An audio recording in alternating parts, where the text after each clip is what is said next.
Bluetooth device is ready to pair. The radio mode. Play by TF card.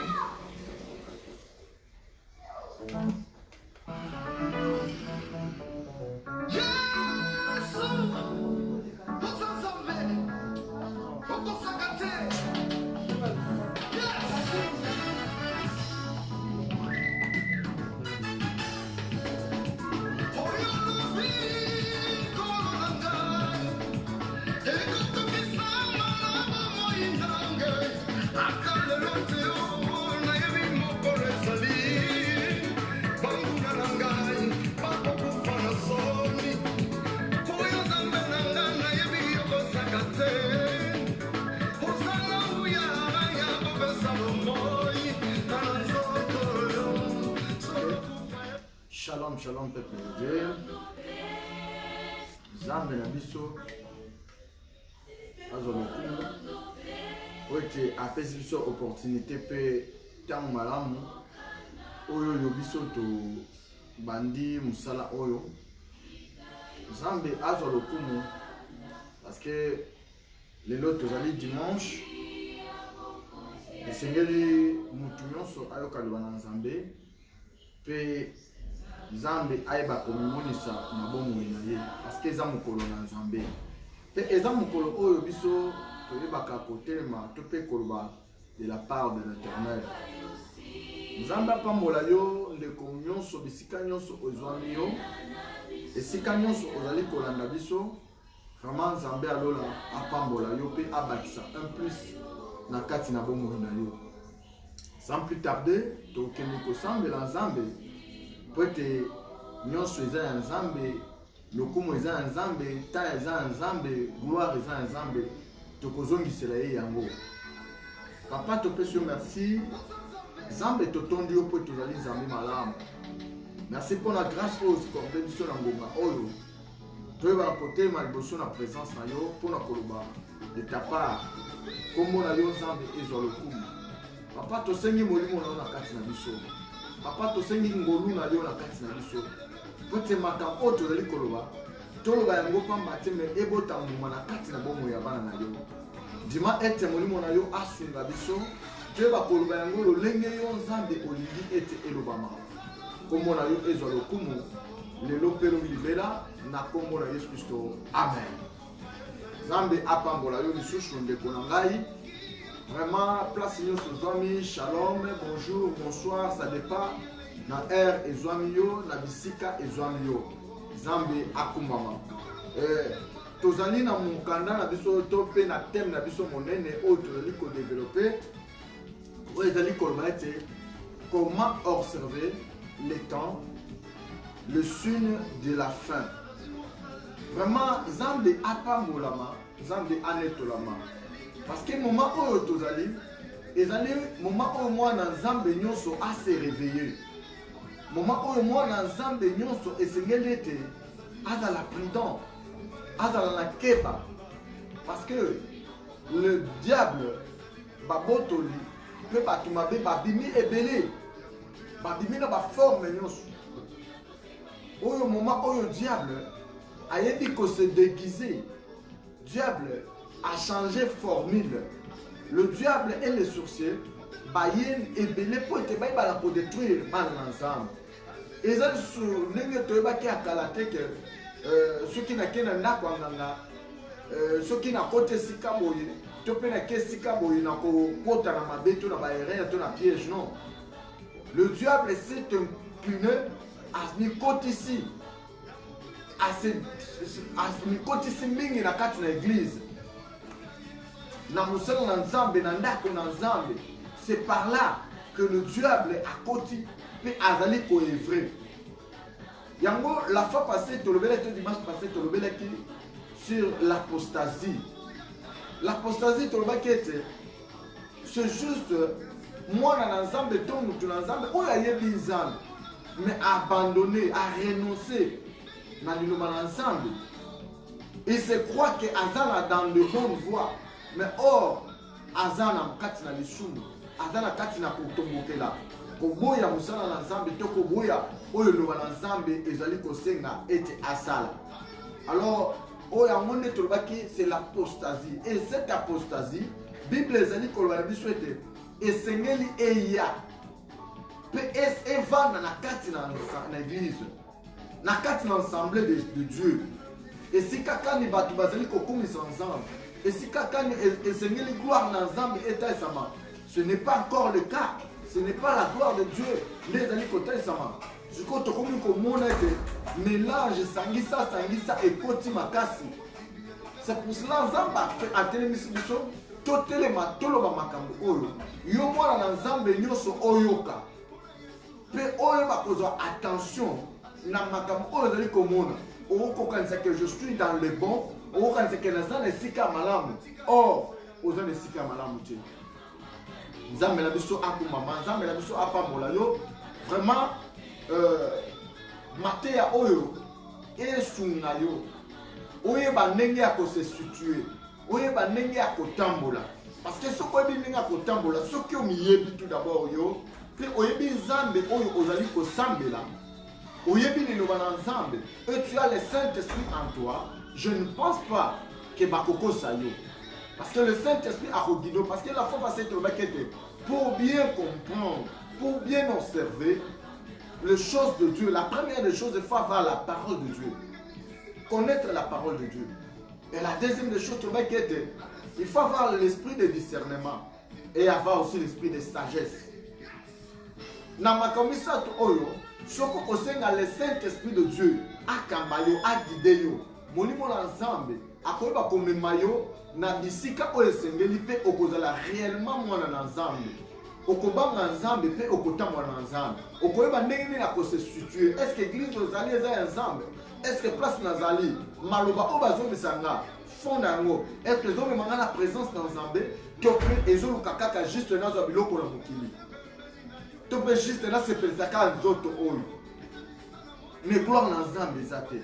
Or nalobaki la fois passée nzambe na biso akela biso la première des choses biso batu nzambe akela biso mpona kozongisa gloire na ye oza wana okelama mpona gloire na nzambe et le diable ayebi makambo wana azoluka par tous les moyens adétruire mayele na yo adétruire bomoto na yo po ete azwa esika avanda soki azwa esika avandi okozala na capacité ya kosala mosala ya kopesa gloire epai na nzambe na yo te kombo na nzambe na biso ezwa lokomo boye lelo tozolobela sur la séduction dans l'église. Aujourd'hui, les églises de Dieu, église les églises des hommes, où je peux dire encore l'église du diable.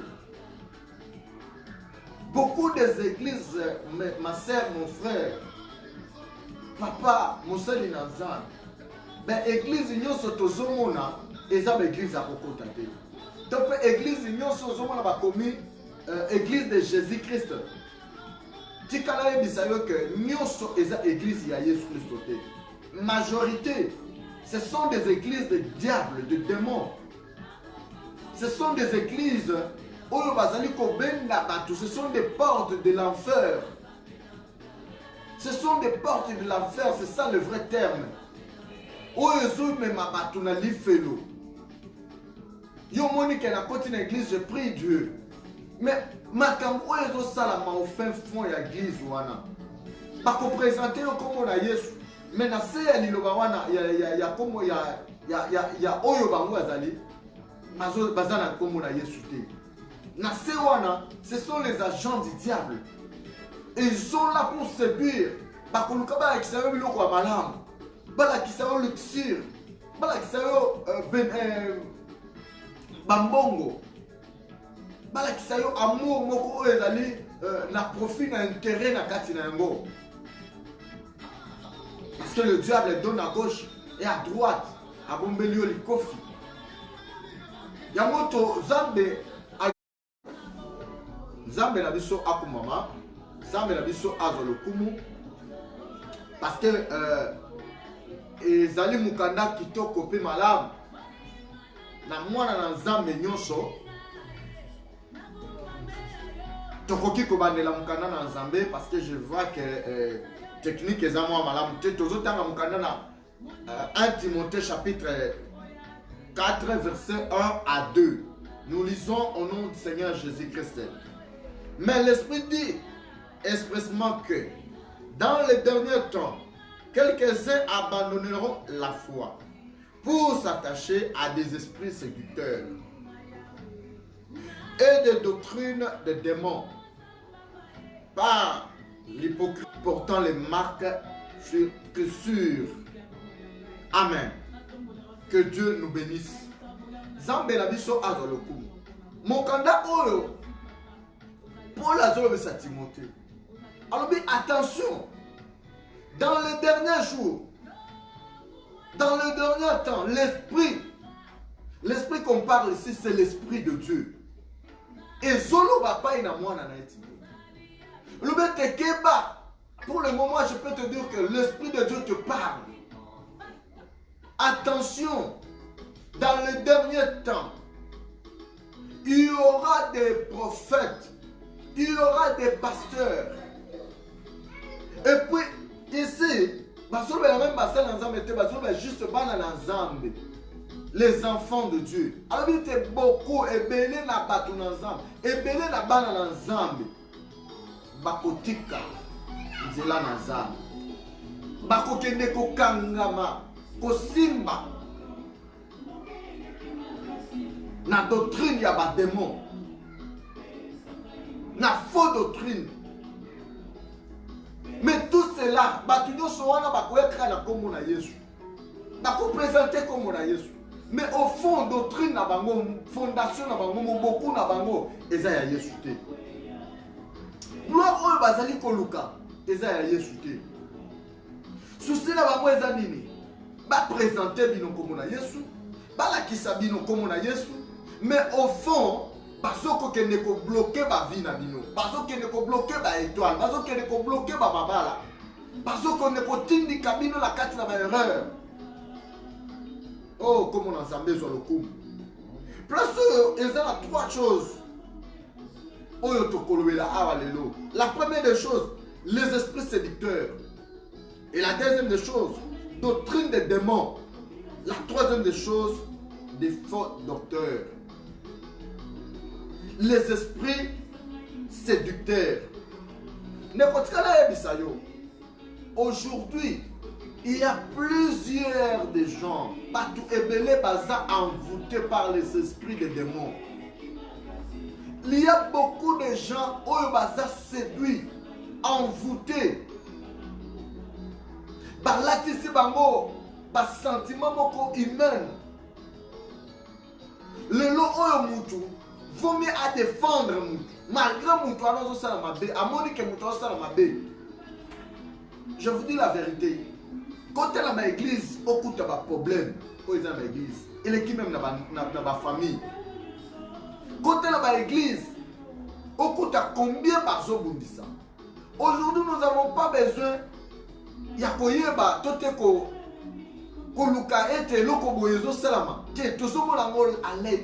oui, moi je dis souvent que c'est la parole de Dieu. Parce que si on est dans 2 Timothée chapitre 3, verset 4, chapitre 3 wana ozokita okoka bakoso dans les derniers jours bato bakokoma balingi na mbongo bakotomokela bana bakotomokela baboti na bango basi bakotomokela mibali na bango lelo soki tozomona bapoison na kati ya église ndeko eza ya sika te eza spécial te eza makambo oyo Yesu asa aloba que bolingo ekosila là où il n'y a pas l'amour. C'est pour ça que les esprits séducteurs, pour la séduire, et après avoir séduire, pour accomplir l'œuvre du diable. Où il y a matière justice, et le diable, la première des choses, il te séduit. À pousser au pembeni naye, à présenter au Yesu, à séduire Yona Maloba. Et la deuxième des choses, et la troisième des choses, sache très bien, il te tue. Dieu ne peut pas te donner quelque chose pour éternellement. Non. Le diable est là pour te séduire. La première des choses, il te séduit. sont dans l'église, ma soeur, mon frère. Je vous dis la vérité, Kindoke est dans l'église et les quêtes de la famille. Ok, une famille n'a pas dans la Kindoke. Famille n'a pas boy. Au coco de l'église, au coup, tu as 5 fois 10. Dans l'église, ça, moi j'appelle ça, c'est les portes de l'enfer. Les portes de l'enfer. L'esprit de séduction. Aujourd'hui, au cours de l'église, un pasteur a sobi manaba sert l'église. Ils ont levé le côté. Et puis à Koya, c'est dur, il a dit que non, à Fungole il y a Biblia, à Bandi côté, ils ont le langage facile. Diable a pris une méthode et tout ça pour englober, pour détruire, pour séduire. On a dit que la télévision sont là qui banent yo wana mbangu na église. Bah quand ils sont qui kende ko zelamba mo bana et là mo bana que non église pour ça na moni. Tout ça, le diable a kangi batu bilogi. A bloqué batu, conscience na bango eza chuté. Pour ne pas que o eza mabe o eza malam. Ma sœur, mon frère, c'est le temps où se réveiller. Le moi n'a pas sentiment. Le moi qui est là pour la bisso, église la bisso.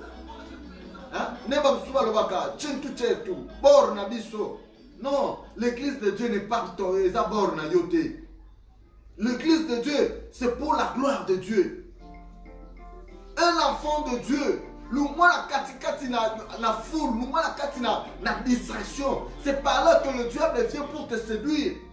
Parce que yomoko na nous a distrait. Yomoko lui olingi kokote la kati na foule.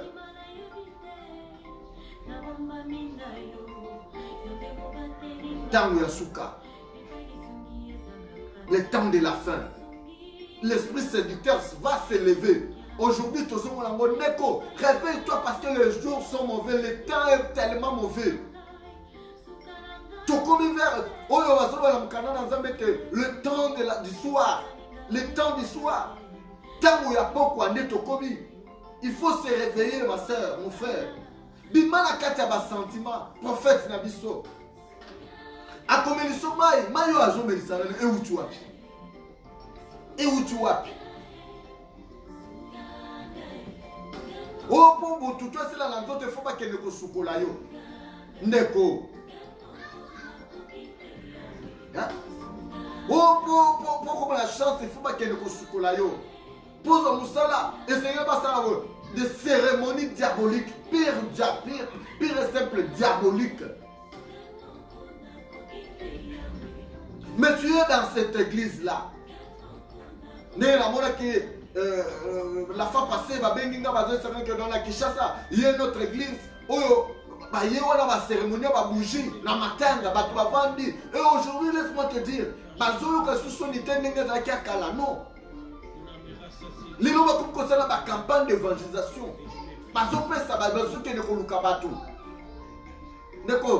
Nakala, tu vas dire que l'église, il y a une secte, il y a un doki. Tu vas dire que ce n'est pas le cas aujourd'hui. L'église est bimi. Il y a diable, pire et simple. Et puis, il y a une campagne d'évangélisation. Pasteur, pasteur, passer par là. Des pasteurs qui pudent. Il y a le cochon en bongo. Séduire bango. Batini bango na musala. Les esprits de démons et lati bango. Oh, gloire à Dieu. Et c'est la doctrine.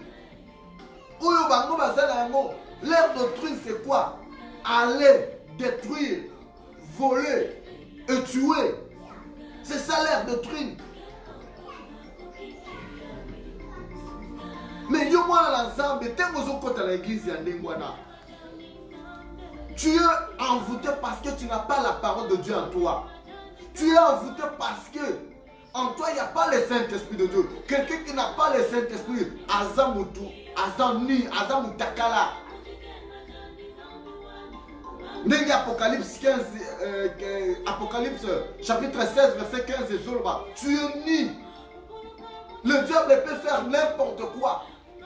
Parce que tu n'as pas les habits, tu n'as pas la capacité, tu n'as pas la puissance.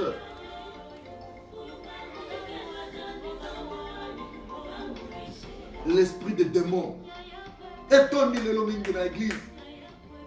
Nous avons la bataille. Et après, ils avaient beaucoup de déco. Le spectacle, les gens tellement comme envoûtés, comme séduits. Ah, pasteur Nabiso, quoi il s'accorde. Pasteur Nabiso, comment ma soeur, mon frère, église école à Canada enseignement. Moi, dans l'ensemble, école à Canada, et puis, na kobanga nzambe. Tala, yo kana biselo komoko. Ceux qui ont côté ici, l'esprit de Dieu, tant que tous les esprits mauvais, ils ont la dîme à Kokima. Il faut se débarrasser d'ailleurs parce qu'il y a quelque chose. La lumière ne peut pas cohabiter dans les ténèbres. Mon lili a terre à tige à lui mettre à pomme. Soit dans la molili, quand elle a n'a yo bon mine d'agnos, bélis sa tige mon quoi à lui mettre. Au moment où mon lili est Kokima, mon éclairage et mon ami. C'est ça le Saint-Esprit. Ne cherchez pas à tomber, ne cherchez pas au moins un spectacle, ça ne va rien changer, c'est toi. Par contre, c'est des esprits de démons à Katinayo. Par contre, au comment là, le solo tabandoto, et où tu vois, osons comprendre la suscité, juste osons la kakaye. Papa le la lani la lotiboy, papa le la monakiboy, papa musala boy boy. Daddy. Tango zoya wana pembeni na ye, ndazo kokamola yo sikoyo bien. Parce que leur but, leur doctrine, la première des choses, séduire bango. La deuxième des choses, botola bango biloko. Et la troisième des choses, boma bango. Batu bazomona liweza kaka ya nzoto. Ne comprendre le terme la calonde le terme la calonde soko fakala. Basi ba livrer quelque part. Ya moyo lotaka ndoto ka koza quelque part au kangama. Oza la chambre moko bona ndaku moko boy. Yo za la kanga na ndaku.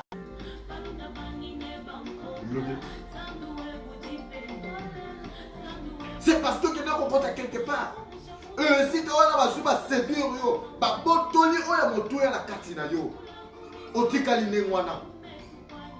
Et aujourd'hui, comme écoute la malade, on écoute la impossibilité, instabilité financière, instabilité spirituelle. Vous avez manqué même autorité dans la katanda. Pourquoi tout ça? C'est parce que au Kéi Kokota,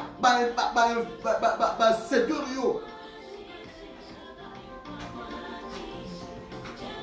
C'est chaque jour, il y a pas huile d'olive. Huile d'olive. Oh, Ndeko. Moi, je n'ai pas refusé l'huile d'olive. Mais nazo tout na yo kaka. Huile d'olive, nini. Parce que il faut référer dans l'ensemble. Il faut référer dans Saint-Esprit. Mais huile d'olive, c'est chaque dimanche sur aucune église. Avant moi, je ne vais pas parler de l'huile d'olive.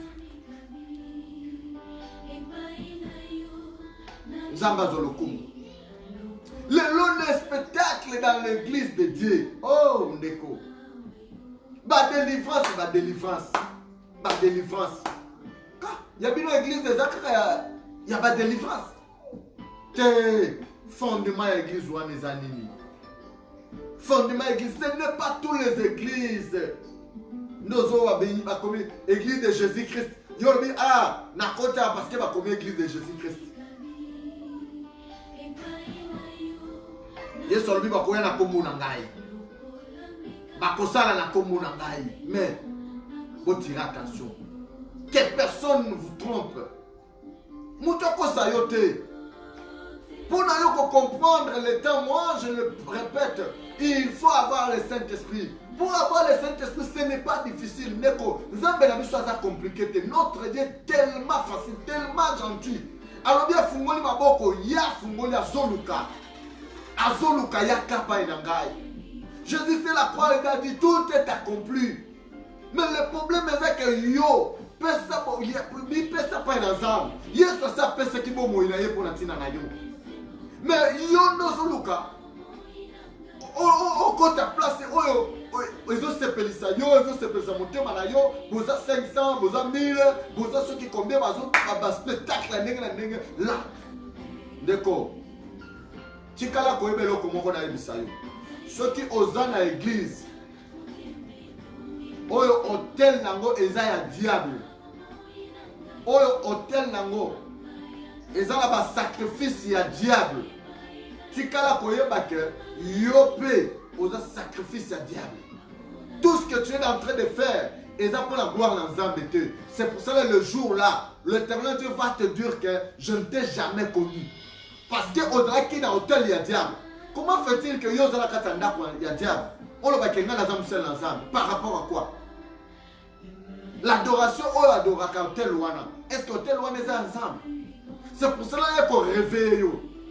Et te ba docteur, ba faux docteur, ba zoye, ba bini, ba zebele. Ce sont des loups. Oyo ba lati ba posa même.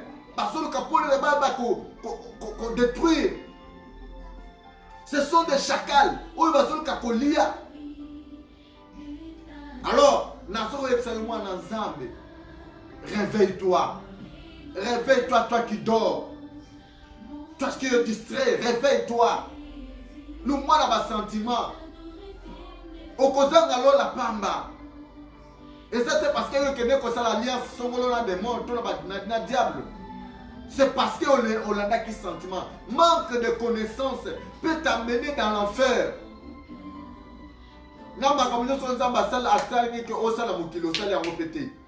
Et comme au salate, ma sanga au melate, mais auquel il fait l'eau. Pourquoi? Au Québec, au Goumba, mais la diable. Au Québec, dans l'hôtel, il y a diable. Réveille-toi. Dans les derniers jours, c'est la parole de Dieu. Nous vivons cela maintenant. Tozo vivre yango. Ma bishop, ma bishop, les autres comme le prophète. Ma église, la main de Dieu. Oh, les rochers des âges. Oh, tout ça, tous ces noms-là, ce n'est pas mauvais. Mais est-ce que hôtel Wana, est-ce que c'est un Zambé? Cet hôtel-là, c'est pour Dieu.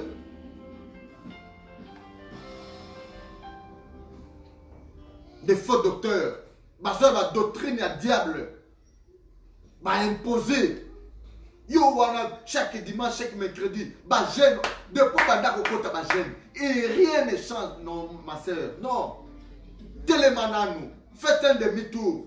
Regarde-toi bien. Même Jésus, il y avait un temps où il y a télémaki. A tout le monde qui est nini ponanga. Et bon, ponanga. Mais depuis jamais c'est au mitalaboui. Pasteur, l'homme de Dieu. Non, nous sommes autocritique. Depuis mais notre maître lui-même a tellement mis dans le ballon n'a pas autocritique. Bateau va se vanir pour nanga. Et bon, bino va se vanir pour nanga. N'a pas ni pour la bino. Au côté au bungi, au baby, au côté la poto, sans le savoir. Non, ma soeur, c'est le moment. Arrête-toi. Même Moutouka. Ce que tambolé. Un moko. Monter et chauffaka. Et Seigneur Bazoma Ibatia. Pour se refroidir. Église aux alliés. Oyebi pete kuto église au fondement dans les années. Pasteur Tozana, est-ce que madame Zotama, alléluia, amen, adoration. Tu oses adorer le diable. Ce n'est pas parce que bazo cité comme on a Yesu. Est-ce que Makamo bazo salawana et kokanine no l'ensemble? Est-ce que toi tu as le temps de lire la Bible? Parce que ce qu'on entend dans la Bible, on connaît pas qu'on se référer bien, on connaît pas qu'on observait bien, on connaît pas que non, ça, ce n'est pas l'église de Dieu. Pour ma cambo et solo bamao, ma cambo et solo dans l'église on les a pour la gloire dans Zambété. Songi, je ne sais pas, et quand il est canal limite. Kindumba dans l'église, et le cas talibanda. Kobandaka la pasteur yemo. Laisse-moi te dire une chose. L'homme donne ce qu'il a. Moutape sa quoi azangi te. Même Bible zo badini. Ma foute bandaki na moto ya. Ya Josué. Ezo ko kitati na bilamba. Eso panti na banana.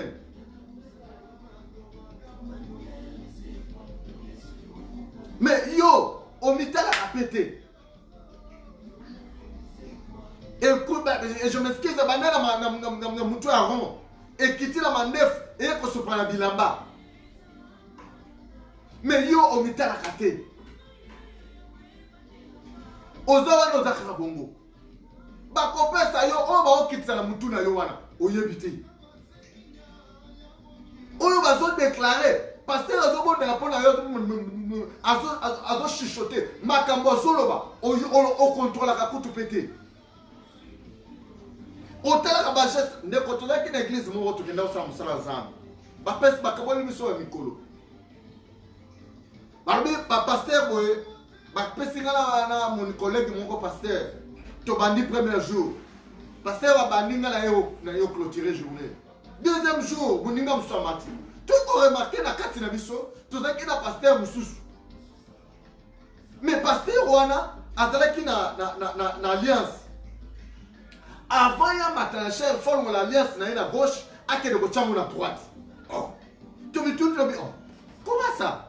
Soka linga ban atabozo adoré ndenge nini? Ya zaka na servante fukamia avant d'atteindre le nase. T'es komata. Premier jour tu as remarqué. Peut-être, hein, ils ont des. Mais deuxième jour, tu as le même système. Ça, c'est déjà attirer attention. Mais mon seul ensemble, on a commencé à dire, bon, par respect, tu as mon seul ensemble parce que tu as pas ça outiller. Mais comme on nous a présenté serviteurs de Dieu, tu as bien mon seul ensemble. Mais ce sont des serviteurs du diable. On va se détruire. Le bon poison simba yowana. Babo ezo touché nzoto na yo wana. Elo koni nezo communiquer na kati ya nzoto na yo. Spirituellement elo koni nezali kosala. Non ozo mona bubu ozo kwe dans les vides. Okwe oui, bien sûr, mais elo koni ne changer. Mais en réalité, Bible ezo bete tango molimo na Nzambe kota kakati na mutu. Etika la mutu atika la kalolenge bo côté. Et sengeli changement talisama. Mais yo de pour banda kokoi. Église de quoi ça acaba de spectacle que de spectacle. Ma soeur, mon frère, dis-moi la distraction. Tanga Bible, tanga Bible. Yeba Zambe alinini pour la yo. Quelle est la volonté de Dieu pour toi? Nat Nicolas Souka oyo tokomi. Makam oto zomona. Mais ce n'est pas ça le cas. Oh, gloire à Dieu. Parce qu'après ce thème kitoko, comment observer? Et Seigneur, va la conserver, ma soeur, mon frère. Comment observer le temps? Comment observer les signes? Les signes que nous avons,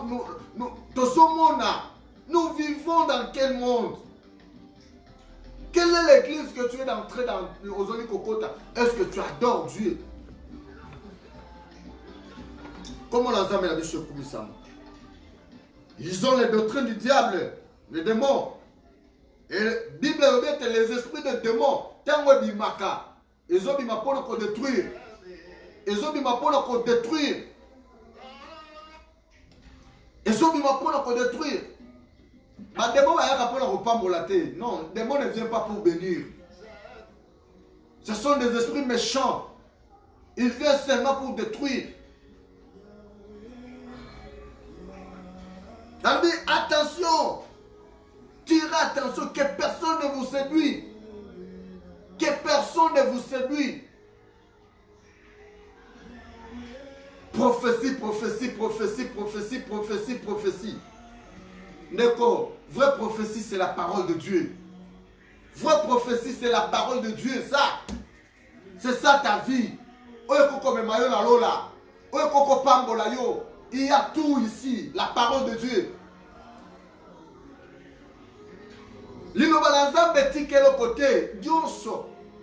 Pour avoir, toi-même d'ailleurs, tu es le prophète à Bobo Inayo. Yomoko. On a prophète à Nakunayo. Tu peux au Koko Sagisabana Nayo. Bon bondeli, bon prophétiser pour la tina Bobo Inadino. Zama Sale Libino. Et non le loyoke. Bon, Koyoka oui. Mais c'est très bien que Bazan dans l'obéli. Les agents du diable. Papa, mais sur tu es mais ce qui est important, ce n'est pas savoir prêcher. Ce qui est important, c'est avoir l'Esprit de Dieu. Ce qui est important, c'est avoir Christ en toi.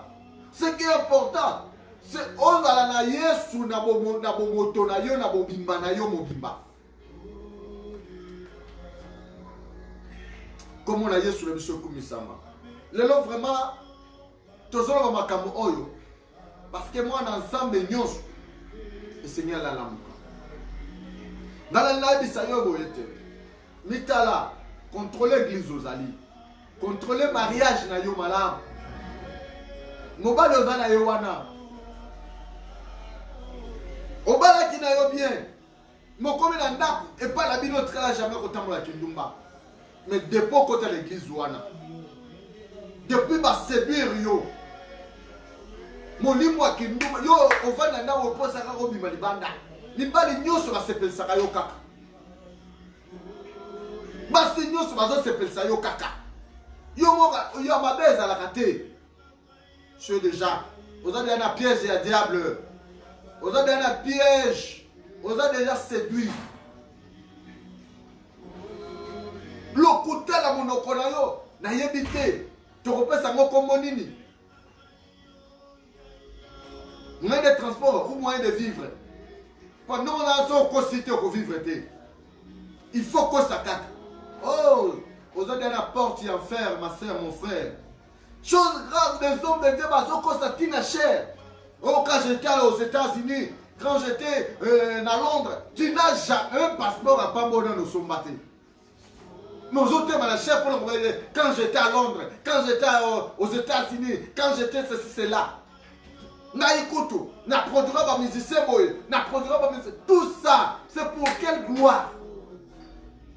Les enfants de Dieu vont ébayer dans la mais pour le conquérir dans l'ensemble. Et non ma publicité na yo. Et non oyo zali.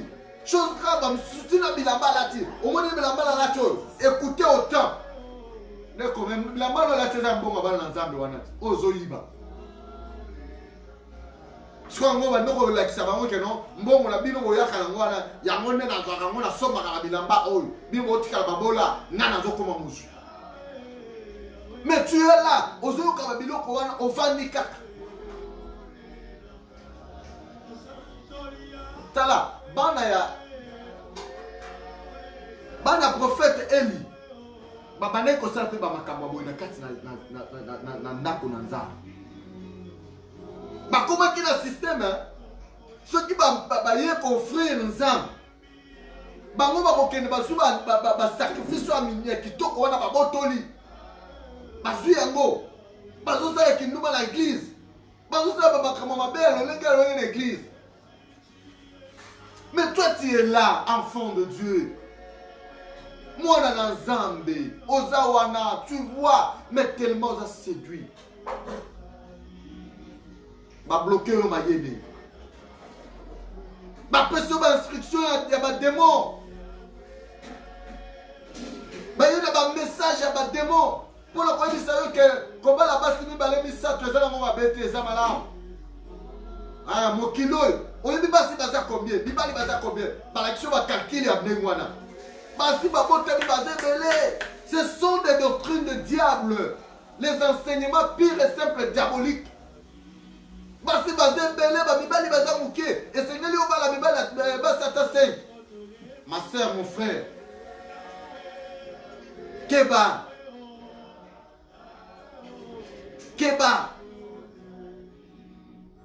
Aujourd'hui, à l'église, on dit que les représentants de cette église-là, bazoli na mibali na mibali.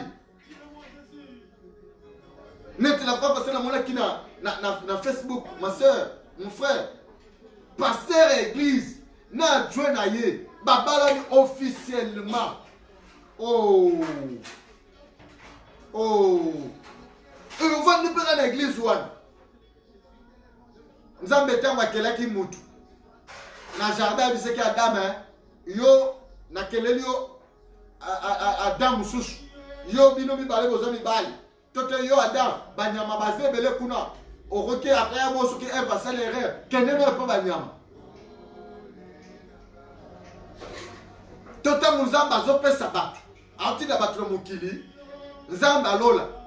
Oya keni mokili, kolo mokili. Ayebi teke basi bazé belé. Toi, il y a des gens qui ont 5, 6, 7. Au contraire, ça va Abraham. Au contraire, ça va David. Il y a David, il y a Abraham.